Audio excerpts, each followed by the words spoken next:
this video, we're going to configure 2 Azure VMs to set up a kernel debugging environment, where one VM is going to be the debugging host, and that host is going to target the other VM, the debugging target. With all that said, let's get into the video. This video was inspired by my previous video, Introduction to Windows Kernel Driver Development and Kernel Debugging. In that video, I go through the steps of setting up a debugging host and a debugging target, but for any viewers of that video who are following along, they'll have to have their own VM or setup or whatnot. Basically 2 systems, one system for the debugger host, one for the debugging target. But since virtual machines in the cloud are so convenient and easy, by creating this video, I'm hoping it'll empower others to be able to just go and set something like this up. Even if it's not a primary goal of theirs, but they want to go through that other video, they can set up a kernel debugging environment and get some hands-on without actually having to have physical machines or setting up VMs in the home space or the office space or whatever the case may be. Well, this video stands on its own and includes all the necessary steps to set up kernel debugging in the Azure cloud. If you want to understand the context of when you would actually set up this kind of environment, it might be helpful to look at that prior video of mine, which touches on what a Windows kernel device driver developer might do in order to begin to set up a development environment if they're beginning to work on a device driver, or they want to set up a kernel debugger to kind of delve into internals in order to understand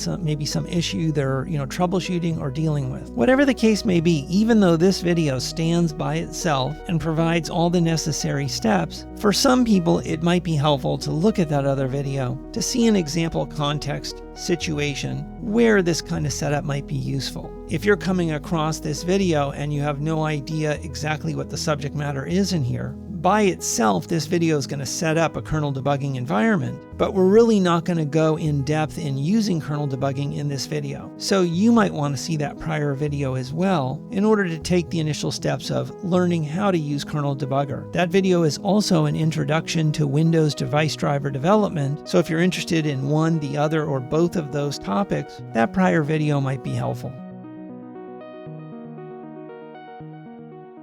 All right, with all that said, let's set up a Windows kernel debugging environment in the Azure cloud using 2 Azure VMs. Okay, the first thing we're going to do here is go to Azure Portal. So I'm going to click on portal.azure.com. And here we are in the Azure Portal. Now this video assumes you already have an Azure account with a subscription. By subscription, I mean that it's already set up for billing of some kind so that you can purchase a VM and things like that. I know everything I'm setting up here in this demonstration is going to be something I'm going to delete in like an hour or two from now. So I'm not scrutinizing the costs of everything I select as though it's something that's going to be up and running all year long. However, if you want to have something running 24/7 for the entire month, or long term or something, or whatever your situation is, you may not want to make the exact selections that I make here. I'm going to make selections, kind of quickly here to move along with the demo. But if you want to set up for sort of longer term, you might want to use some of the pricing, information and calculators to kind of figure out exactly how you would fine tune the selection that you want. I think when it comes to using cloud stuff, this just goes to say, I wanted to mention it just FYI. All right, let's set up a kernel debugging environment here. We're going to go to virtual machines by clicking on virtual machines, and then we're going to click on create. I'm going to click Azure Virtual Machine. It defaults to the correct pay-as-you-go account. I'm going to create a new resource group for this demonstration. So I'm going to click create new, and I'm going to call this my-res-group. Virtual machine name, I'm going to call this Mosh1. I'm going to stick with West US 2. Your region may differ. Okay, so for the availability zone, I'm going to say no infrastructure redundancy required. Now there's a selection here for Windows Server 2022 Data Center Azure Edition. That's the one I'm going to select. By using Windows Server Data Center, as I've selected here, the license is actually included if I don't supply my own license. If I select Windows 11, Pro down here, it'll actually, expect me to provide a license or to purchase a license. Now, I'm mentioning this because some people might think like, ooh, data center server. That sounds like a big overpowered, operating system for me to do a small test with. But for our purposes with Kernel Debugger, it works just fine. So there's no issues there. And since the licensing is already taken care of in a sort of pay-as-you-go manner, for the purposes of this demonstration, it's fine. Now, things might change over time. So when you look at the images, you might have to figure out which is the right choice, given whatever licensing you might already have, or if you want to buy the licensing as part of setting up the VM. I kind of like the idea of clicking some things here to create a VM and boom, it's already set up, and that you sort of rent the license while the VM is running. And I don't know if rent is the right term, but I know if I select data center server today at this time, it doesn't require me to provide a license or purchase a license. So from my standpoint as a user developer in this case, it's as if I'm renting the license for the period of time that I have the virtual machine configured. And I like that model for testing or quick developer tests and that kind of thing. So x64 selected is fine. Now, right off the bat, you might notice these big dollar figures here, like $137 a month and all that jazz. But the figure here, like $137.24, that comes out to about like 19 cents per hour. So if I do a 2 or 3 hour demo, it's going to be like, 60 cents or something like that. So it's important to keep that in mind. Now, if you configure something and you're not planning to pay that full monthly, rate, you want to make sure you do the right thing to avoid any unexpected charges. When I'm finished with the demo, I'm just going to delete everything, and I'll only incur charges for my use until that time when I delete things. I'm going to go here and click See All Sizes. Now there's a thing here that has vCPU 2. You can actually select like 4. You can actually use 2 CPUs if you want to. I've done that as well, and it works with this demo. So if you don't see hourly cost, you can click this display cost thing up here. So if I click on monthly, you can see these jump up to monthly. And you can see like for B2MS, that's the one that I've tested with before. It's about $67 per month. So if I go up here and click on hourly, so if I have it running for several hours, that's not a big deal. And they also have some of these other selections here. Generally for my experimentation before the demonstration, I've picked machines that cost anywhere per hour from 19 cents to the 9-cent machine. So I've stayed within that range. I haven't gone any higher than that. They have,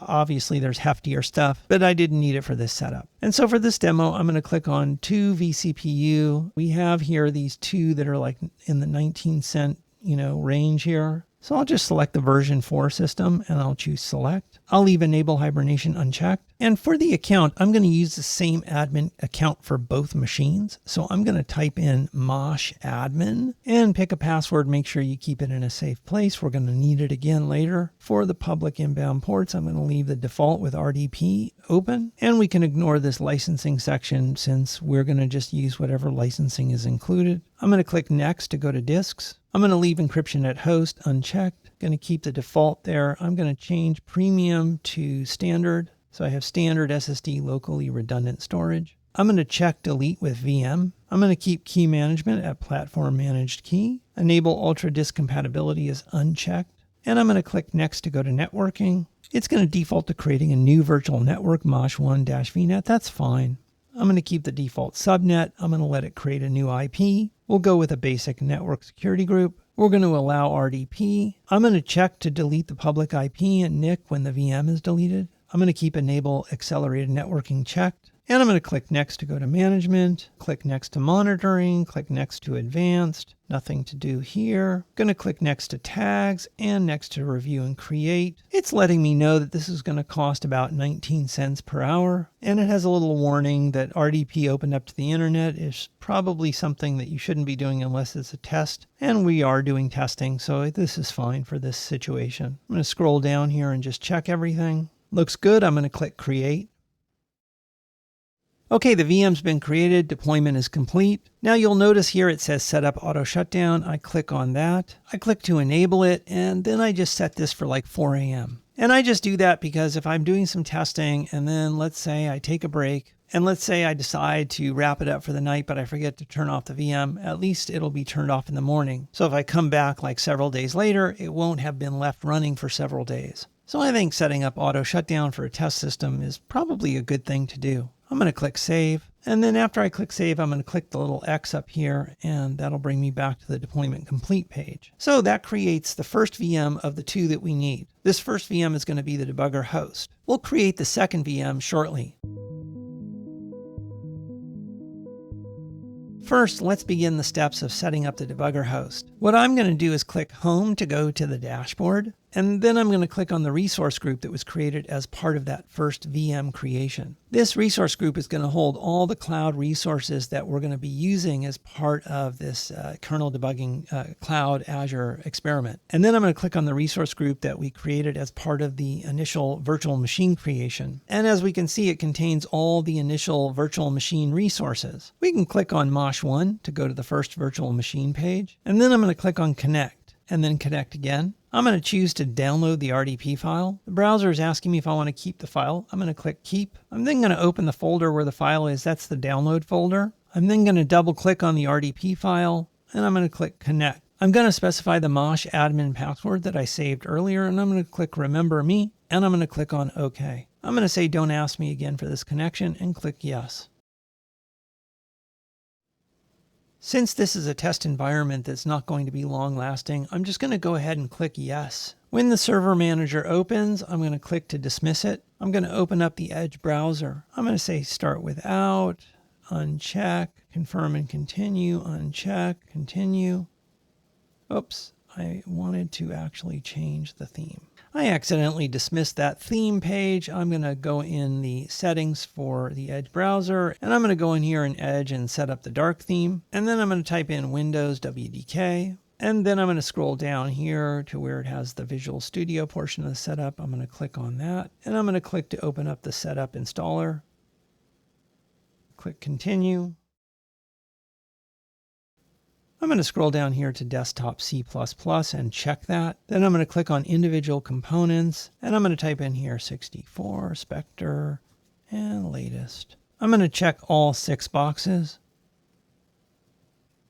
and I'm going to click Install.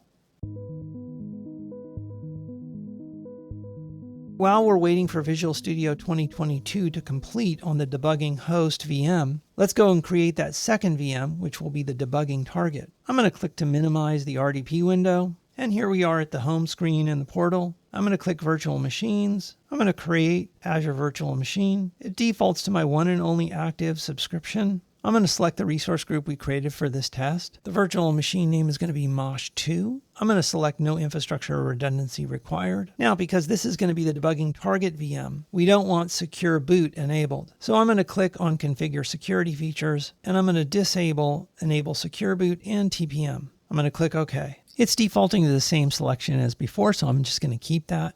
For the admin user, I'm going to choose Mosh Admin, and I'm going to specify the same password as I did for the first VM. Let's scroll down, and I'm going to allow RDP, and I'm going to click Next to go to Disks. I'm going to choose Standard. Delete with VM is good. Platform Managed Key is good. Enable Ultra Disk Compatibility is going to be unchecked. And I'm going to click Next to go to Networking. We want this VM to use the same virtual network. So I'm going to select Mosh1 VNet if it's not already selected. I'm going to keep the default selection for the subnet. It's going to create a new IP, that's fine. I'm going to leave Basic Security Group selected. Allow RDP is fine. I'm going to delete these when the VM gets deleted, so I will check the Delete Public IP and NIC when VM is deleted checkbox. And I'm going to click Next, and we don't need to do anything for these tabs, so I'm going to just click Next, Next, Next, and Next. And here we are on the review page. Price is about the same, about 19 cents per hour. And it has a little warning that using RDP in the way we're using it is only recommended for testing. And since this is a demo and we're kind of doing testing, that's fine for us. And I'm just going to click Create. Okay, great. The second VM is created. I'm going to click Setup Auto Shutdown. Click On.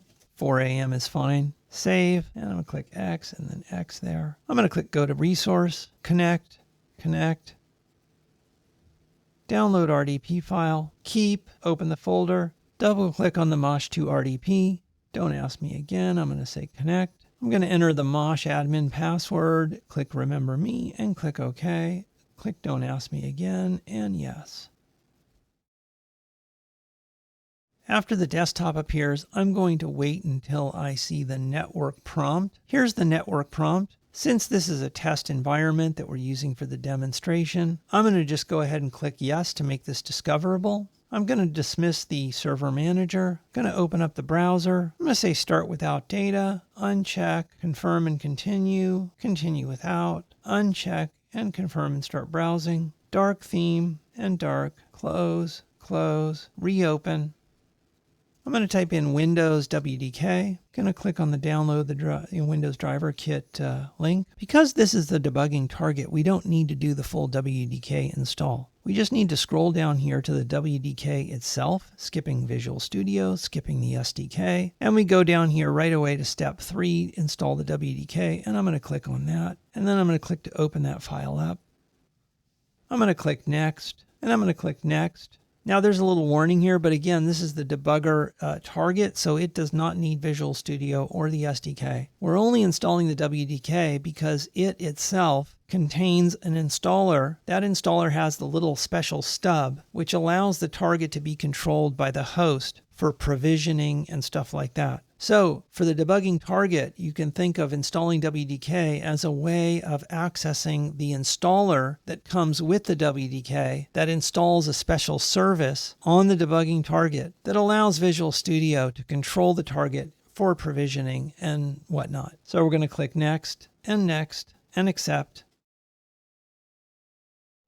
Okay, it's finished. I'm going to click Close. So on the target, all we need to do is install the WDK, and then we need to just go to this path to run that installer. So I'm going to open up File Explorer. Here is the installer. You can think of this installer as a service setup installer. And what it does is it runs very quickly. Now it looks like it just appeared and disappeared, almost as if it didn't do anything. But it actually installed a service. If I go to the Start menu and type in Services and hit Enter, and then just highlight one of these services and press the W key. Right here at the top, you'll see WDK Remote Communication Service, and you'll see it's running. And that's part of what this installer just set up here. Once that's set up, we really don't need to do anything more here on the target. From this point forward, the target is going to be controlled by Visual Studio from that host VM. Next, I'm going to do Win key X and then choose to open an admin terminal. I'm then going to type in bcdedit and press Tab, and then hit Enter. All right, we see test signing is not enabled. That's expected. Let's enable it. bcdedit, set test signing on, bcdedit, and I'll hit Enter. And we see that test signing is enabled. Now, in order for this to take effect, we need to restart the system. I'm going to go to the Start menu. I'm going to click on the power button icon, and then I'm going to click on Restart. I'm going to choose Other and Planned and Continue. And as it restarts, Remote Desktop will be disconnected, which is expected. I'll click OK. Now back at the Azure Portal, I'm going to click on MOSH2, which is the debug target, and it says running. Maybe it's restarted by now. I'm going to go to the downloaded RDP files and double click on MOSH2. I'll paste in the password, click Remember Me, and click OK. I'm going to close Server Manager. All right, so the debug target has the WDK Test Target service running. It's ready to receive commands from Visual Studio, and we've also enabled test signing. I'm going to minimize the RDP window, and I'll look for the RDP window for MOSH1, and here it is. And we can see that the Visual Studio installer is complete. I'm going to click Close. Visual Studio defaults to starting up here. I'm going to click Skip for now. I'm going to click Dark, and I'm going to click Visual C++. And I'm going to do Start.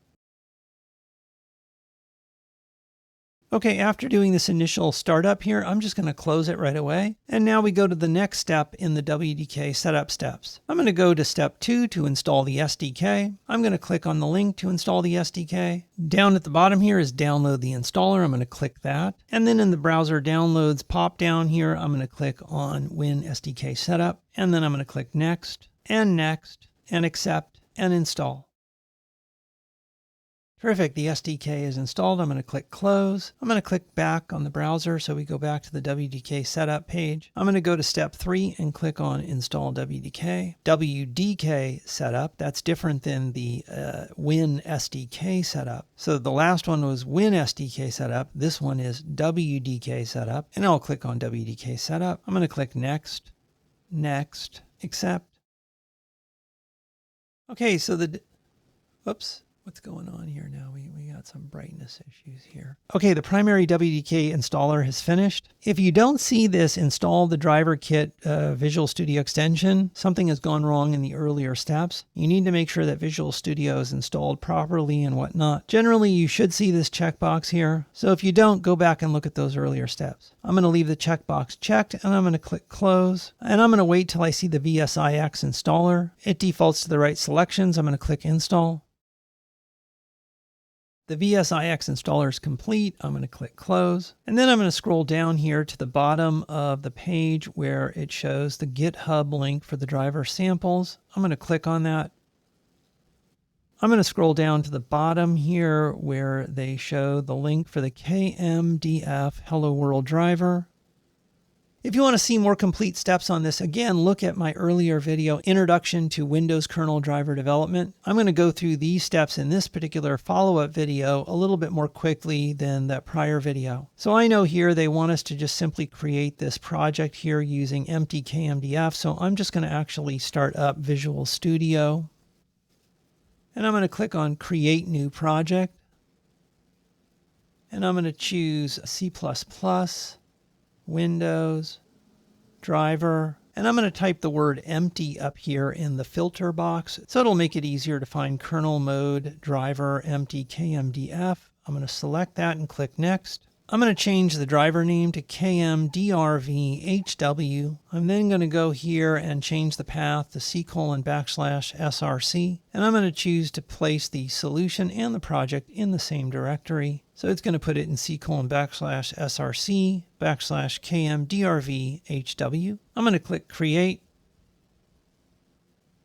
I'm going to right click on source, add new item. I'm going to type in driver.c and hit enter. It creates a blank file. I'm going to go over here and scroll down to the last step here because that's where the complete source code is. And it's right here, step number 5. I'm going to click copy. I'm going to go back over to driver.c and paste that right in and do Control S to save. I'm going to expand driver files and double click on the INF. I'm going to make note of my hardware ID, which is right here on this line that has device description. And it also has a little helpful comment from the project generator where it puts HWID. We're going to use this when we do the provisioning. I'm going to scroll down to the bottom here and I'm going to select this default text here and I'm going to put in example company, I guess. I'm going to press Control S to save. I'm going to choose to build the driver just to make sure everything's okay. Terrific. It looks like the driver is building. And so we have the basic project set up. Next, I'm going to do extensions, driver, test, configure devices, add new device. I'm going to type in here mosh2. Network host name is mosh2. I'm going to choose to provision this. Now, before I provision this, I kind of want to show something. So up here at the top of the RDP window, there's a little sliding sort of drop down. And there's a restore icon here. And I'm going to click on that. Now we can see that the restored size is a little too small, so I'm just going to make it take up half the display here. Now everything I'm doing here is for illustrative purposes. This is not required, but I want to show something. And here's the mosh2 RDP window. And the mosh2 RDP window has the same drop down here, so I'm going to click on the restore icon, and that's going to restore the window. And we notice that gets kind of small too, so I'll make that take up the other side. So we have the debug host RDP window here, and we have the debug target RDP window over here on the left side. Now what I want to show here is how the target RDP window will become disconnected or will enter the timeout sort of state. What I want to show here is that the target RDP window is going to be dependent on how the host drives the target. So the host can drive the target, and when I say drive here, I just mean generally the host can control the target a number of different ways. One of the ways that we're about to see is through provisioning. Now both of these things we've seen in my prior video, Introduction to Windows Device Driver Development. In that video, the target is controlled through not only provisioning, but also the kernel debugger. We're going to do the same thing here. But in that prior video, RDP was not being used to connect to the target. And so the target's display could be visible even when it was restarting and all that kind of stuff. That's not going to be the case when you use kernel debugging in Azure. Therefore, when you use kernel debugging in Azure, and let's say you simulate a crash as we saw in the prior video where we were using kernel debugging to troubleshoot that crash, you're not going to see the blue screen on Azure. So we're connected to the target via RDP, and whenever you're connected to something via RDP, if it gets shut down, RDP is going to become disconnected. Likewise, when the kernel debugger breaks into the target, that causes the target to stop completely. It's under the control of the host via kernel debugger. This is all outlined and discussed in my introduction to Windows device driver development, and which is also the video that inspired me to put together this video. So if you're going to use Azure VMs for a kernel debugging environment, you're not going to be seeing the actual display of the target.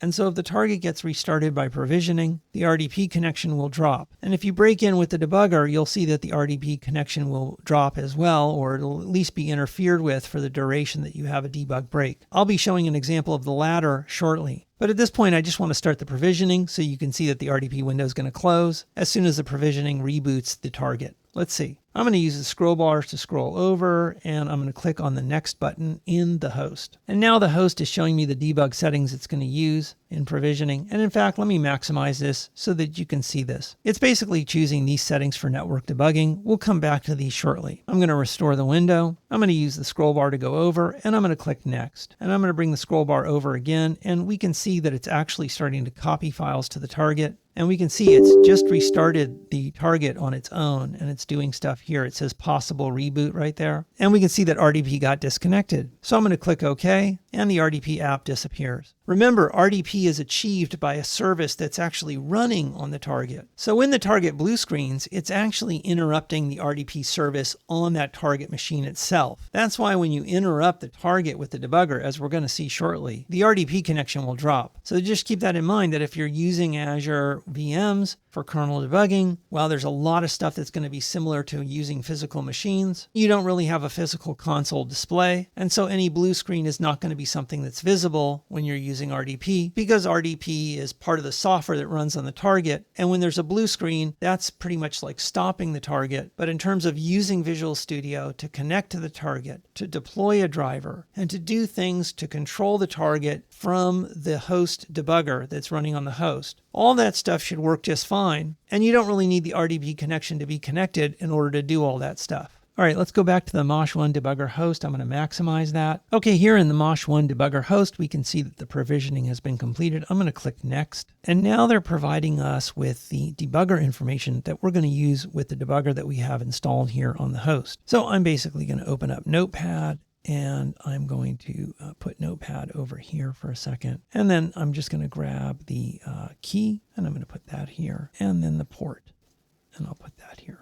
We don't really need the IP right now. We can come back here and get it if we need it. I'm going to click Finish, and I'm going to click OK. Next, I'm going to right-click here on the Visual Studio project for the driver, and I'm going to go to Driver Install. I'm going to go to Deployment, and I'm going to use the drop-down to select Mosh2, which is our debug target. I'm going to select Hardware ID Driver Update, and I'm going to type in the hardware ID that we got earlier, which for my driver is root/KWDRV-HW. I'm going to make sure Remove Previous Driver Versions before deployment is selected, and I'm going to click OK. I'm going to go to the Build menu to build the solution, and before setting up the debugger, I'm just going to run the driver here by doing Deploy. Oh, it says here the hardware ID does not match anything. Oh, I misspelled the hardware ID. Let me go back to the project, right click, Properties. Here's deployment. It's actually KM for kernel mode, DRV, and then HW for hello world. So this is a number of minutes later. So the lighting's changed and it's a little bit later. All right, let me try deploy. All right, so we've provisioned the target. We have our driver. We've deployed it once. Wonderful. Let's get kernel debugger set up. So recall that we copy pasted the key and the port right here. So what we can do is actually go to the start menu, and I'm going to type in WinDBG. I'm going to right click on the x64 build and do open file location. Right click on the shortcut, open file location. So we're in the x64 debuggers folder. I'm going to go one level up, select x64, copy, go to the root, paste. After it's pasted, I'm going to type in dbg x64, and we just have our own copy here off the root. I'm going to do WinX and open up a PowerShell window. Non-admin is fine. Going to type in cd/dbg, tab, and then hit enter. We're here in the debugger tools folder, and we type in WinDBG -k net : key equals, and let me go get the key. Like so, and then comma, and then port equals I'll grab the port. Basically, to paste that, I am right-clicking the mouse button. So there, I just pasted twice. Let me get rid of the second one. So let me get rid of this. I'm right-clicking the mouse button right there, and it pastes it. I should just be able to start that up. And here we go. Let me try doing a control break. So I'm holding control, pressing break. It's not breaking in. One thing I do want to do is I want to type in Windows Firewall and allow an app through the Windows Firewall. So we have our own copy of the debugger. So I'm going to say add another program, browse, and I'm going to go to our location on C \. I'm going to type in W again there to get to WinDBG. I'm going to say OK. So we have WinDBG off our special location where we just did the copy paste. And I have that right in here that I'm going to allow this. This is going to be an app that's allowed to communicate through the firewall. And it shows up here, and I'm going to click OK. And it looks like that was enough to get the debugger going, so good. Okay, I just did a .reload there. And let's look at the sim path here, and we can see the default sim path has cache star and serve star. Now, if I do cache star like that, it's actually going to cache the symbols in, I believe, the sim directory. So if we go to C:\/ and our special folder here for our copy of the debugger, in the sim folder, it's actually going to put the symbols here. I'm very used to putting my symbol cache here off the root. So I'm just going to modify this path here. You don't really have to if you don't want to. I'm going to right click the mouse button to paste there, and I'm going to type in .sympath. And then I'm going to take cache here, and after the star, I'm going to insert my own path. So I'm going to put symbols there. And that's basically going to cache symbols that it loads locally. And it's also going to cache symbols that it loads from anything on the downstream portion of the path, which includes this public Microsoft symbol server. So all those symbols should go into the C:\/symbols folder. I'm now going to press enter, and I'm going to save that setting in the workspace. So I'm just going to go here and save. And now I'm going to do a .reload/f.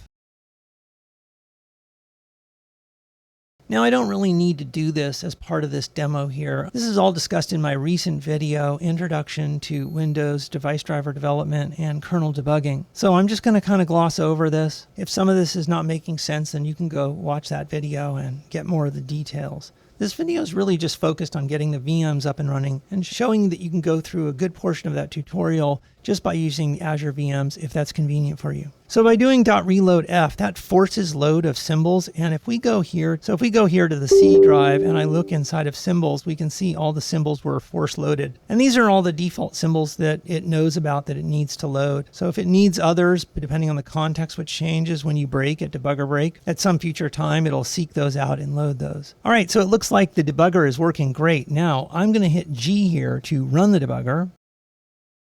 What I want to do is I want to step out here and just show you right there. Did you see how RDP had ended there? It ended while we were here in the debugger host. And the reason why it ended is because we were at debug break. And when we're at debug break, the target can't do anything. And the RDP client that's connected to the target, it is unable to communicate with the target because the target's at debug break. So let's demonstrate this a little more carefully. Let's go to the downloads folder and double click on the target icon for the RDP. Let's enter the password and I'm going to say OK. Okay, I'm going to start up Edge here. And if you type in time right here, like in Bing. So if I go to Bing and I type in time, we get a little wall clock. I'm actually going to hold the control key and spin the mouse wheel. That's going to zoom up and create a zoomed clock here. I'm then going to restore the target RDP window, and I'm going to stretch it out here so we can see the clock. I'm then going to go into Mosh1 here, where the debugger is, and I'm going to scroll down. And I'm going to put the cursor here in the busy line here, down here in the debugger. Now I'm going to hold the control key down, and I'm going to press break, and watch the clock when I press break. 1, 2, 3. And we just did a debug break, and you can see the clock stopped. Now I'm going to hit G to run, and you can see the clock started running. So that's what Kernel Debugger does, right? It freezes the system so that you can examine it in the debugger. However, keep in mind, RDP is supported by a service that's also running on the target. In other words, this window here is the RDP client, and the RDP client is connected with the RDP service that is running on the target that we're actually connected to with this RDP client. So over here in the Mosh1 RDP, that's connected to the RDP service on Mosh1. That's the debugger host. So we're logged into that debugger host. This WinDBG window is running on the debugger host. And when I control break here on that debug host, It communicates with the kernel on the debug target, and it tells it to freeze the system and give control to the host via this WinDBG interface. When that happens, obviously the target can't execute when it's frozen there at a debug break. And when that happens, of course, the clock can't tick in the browser because that's part of what's running on the target. But also keep in mind the RDP service, which is helping us connect to the target, that also gets frozen. It can't respond. So our client thinks that something happened, like there's a lost connection or the server is not being responsive. Now, we didn't see any messages in that regard, but that's because we didn't wait long enough. I did debug break, we saw the clock stop, and then I entered G and it started ticking again. This time, let me press G and you'll see that we'll wait until the timeout display comes up, and then I'll hit G to resolve that timeout. Let's do it. Control break, the target is frozen. Let's wait 1,000, 2, 1,000, 3, 1,000. You can get, we can just sit here and wait for a couple seconds. We should get the message. This is taking longer than I thought. I guess we're at about 10 seconds. There we go. All right, so there's connection attempt 1 of 5. It's going to go through 5 of those. Now I'm going to press the G key to resume. When I press the G key to resume, the target's going to resume execution, including the RDP service. And when that RDP service comes back to life, the client will be able to resume talking to it and we'll get a visual again. Let me go G here and enter. And we're on connection attempt 2. It should come back to life now. And we're waiting. And there we go. We're back. Okay, so for the last test here, I'm going to hit Control Break on the host. It stops the clock, and now I'm going to let the timeout exceed. And you will see that the client will get completely disconnected, and it will display that message to us that the connection's been lost.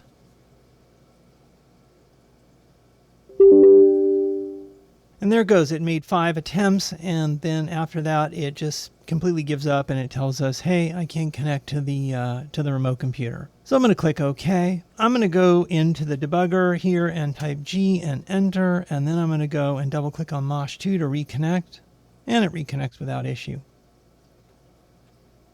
Okay, I'm here in the debugger host, and what I'm going to do is I'm going to just break here in the debugger. And I'm going to say sxeld and then kmderv hw.sys. I'm going to hit enter. Then I'm going to type in sx and enter to check that setting. And if we go up here, we see ld, and we see it set to break for kmderv hw.sys. That means the target kernel has been informed that whenever it loads kmdrvhw.sys,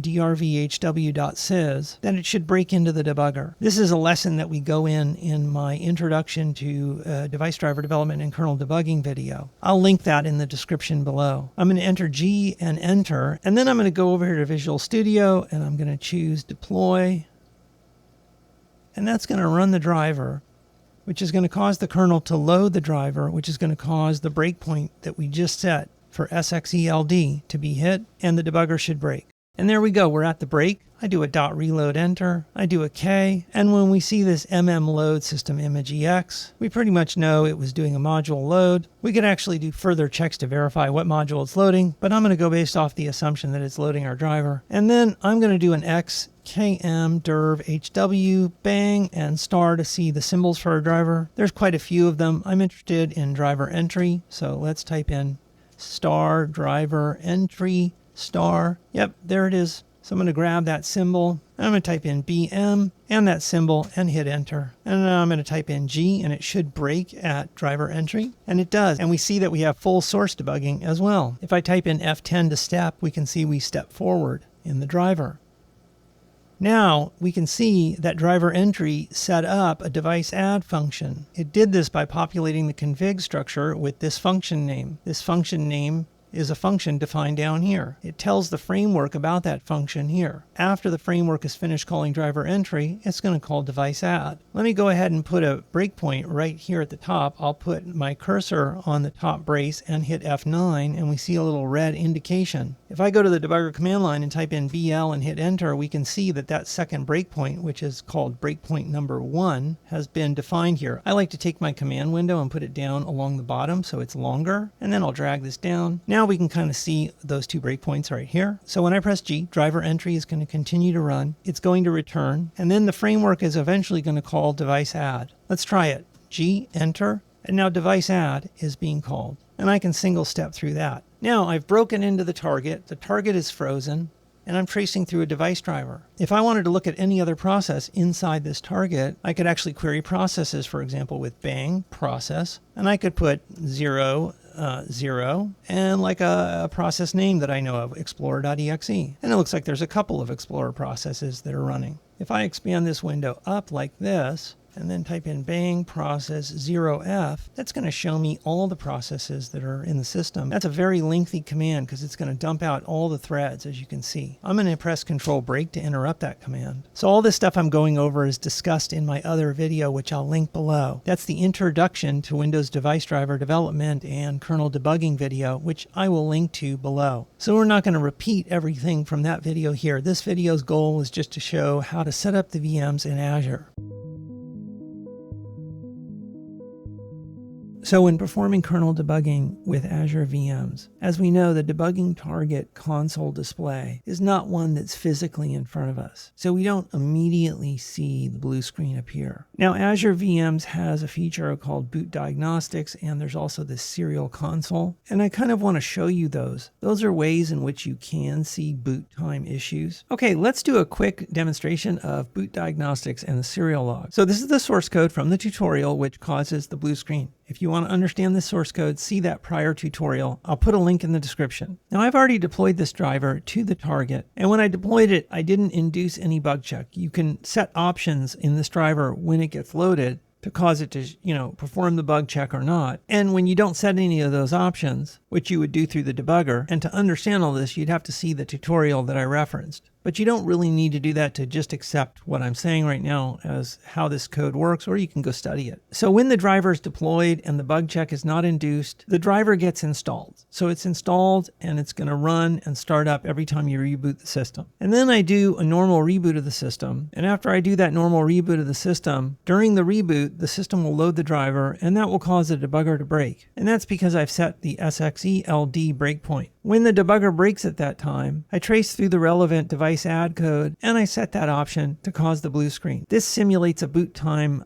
blue screen, page fault in non-paged area. When I do that, I let things run to the point where the blue screen would be present. And when that happens, we're going to go and we're going to look at boot diagnostics. So the first thing I want to do is minimize this RDP window so we can go to the Azure console for the target machine, MOSH2. So here we are at the target machine. So here in the left pane, there's a help node. If I expand that node, there is a node here called Boot Diagnostics. If I click on Boot Diagnostics, we can see the last display, and this one says it was sampled at 9:47 p.m. UTC, which according to the clock on the PC here was about a minute ago. So you can see it does intermittent screen grabs right here. Now, if I click on the serial log, we'll see a log here, and it looks like this log was updated probably when I last booted. So we're not going to look at this log now. We're going to wait to reproduce the blue screen, and then we'll come back and look at both the screenshot and the serial log. So we're going to go to the RDP window for MOSH2, which is the debugging target. Now remember, I already deployed the driver here, and I did so without inducing any bug check. The result of doing that installed the driver. With it being installed, when I reboot the system, the device driver is going to be loaded by the operating system, and both its driver entry and its device add are going to be run. And because we've set some breakpoints on those, we're going to be able to trace through them during the boot load of the driver. And at that time, I'm going to use Kernel Debugger to induce the bug check, which is going to simulate the boot time bug check. Let's do that. I'm going to go to the Start menu. I'm going to choose Power Button and Restart. I'm going to choose the drop down. On the drop down, I'm going to click Planned and Continue and Restart anyway. I'm going to click OK to dismiss the RDP client. And now I'm going to go to the debugger host MOSH1. I'm going to go over here to the debugger itself. Now we can see the debugger broke and it showed us a stack. Now there's something I want to show you here that I didn't do in the tutorial, and I did it here for the first time amongst both of those videos, this video and that one. To not confuse you, I made it so that I had not only the SXELD breakpoint, but I also added a command to be run when that breakpoint gets hit. And the command that's run is it does the .reload for me, and that it does the K command for me. So if I type in SX and enter, and I scroll up here,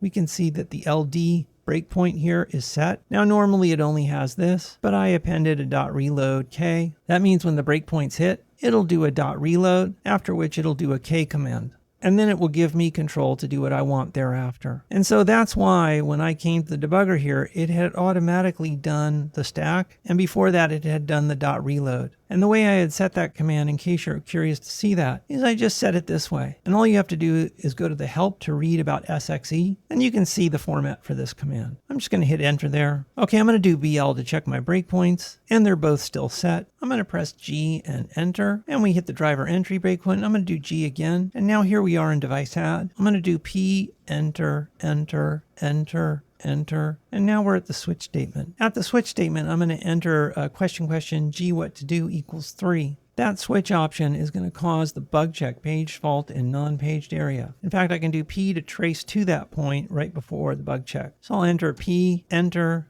enter, enter, enter, enter. And here we are at the point where it's going to start scanning our memory, but then it's going to go too far. And then eventually it's going to hit a memory address that is not associated with physical RAM. No page table entry exists for it, and that'll cause a page fault, which will be translated into the bug check. And then the blue screen will be generated, and of course we won't be able to visually see that. I'm going to type G and enter to cause the bug check to occur.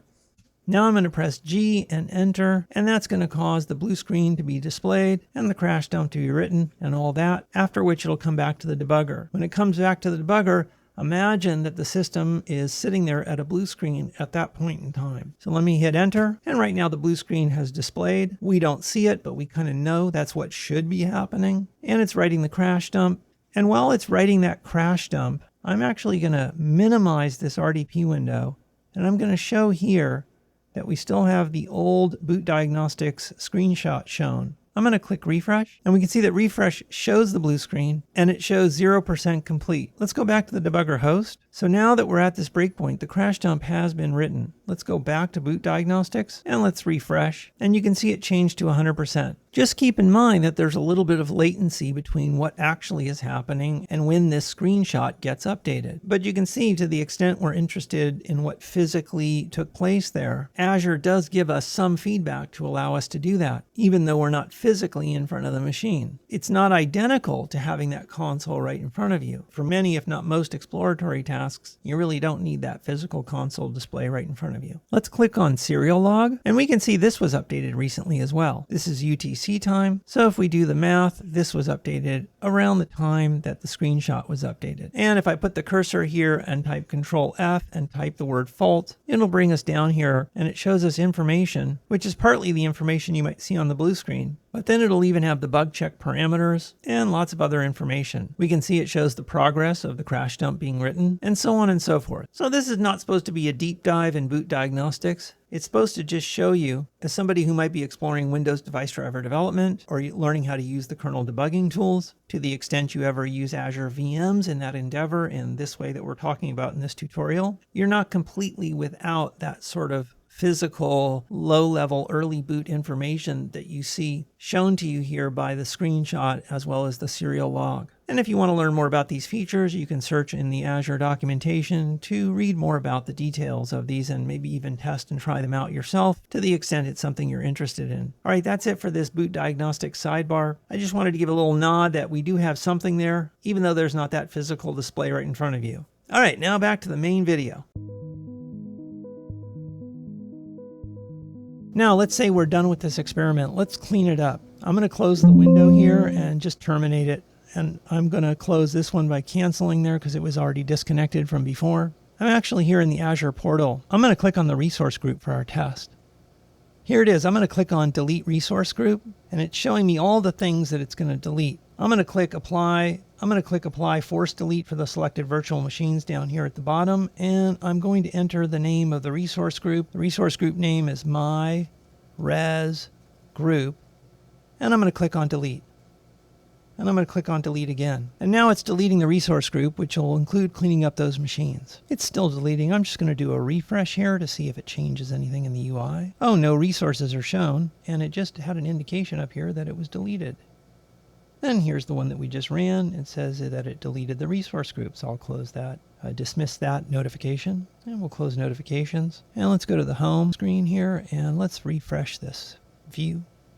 And everything seems to be gone here except for the pay-as-you-go subscription. So we have no straggler resources there. And that concludes this video. And there you go. You can use Azure Virtual Machines to set up a kernel debugging environment. And it can be done with relative ease. And when you're done, you can see how easy Azure makes it to just click on that resource group, delete it, and it's all gone. All right, if you have any questions, leave them down in the comments section. If you like this video, I hope you'll click like. And if you want to subscribe, I hope you'll subscribe. And if you like this particular subject, don't forget there's a couple of videos that were done in the recent months that cover WinDBG, kernel debugging, device driver development, assembly language, and some other topics. There's also some reverse engineering topics such as the introduction to Ghidra and some other videos. All right, that's it for this video. You guys be well, be safe, rock it out, make it happen, and all that jazz. All right, take care, everybody. Thanks. Bye-bye.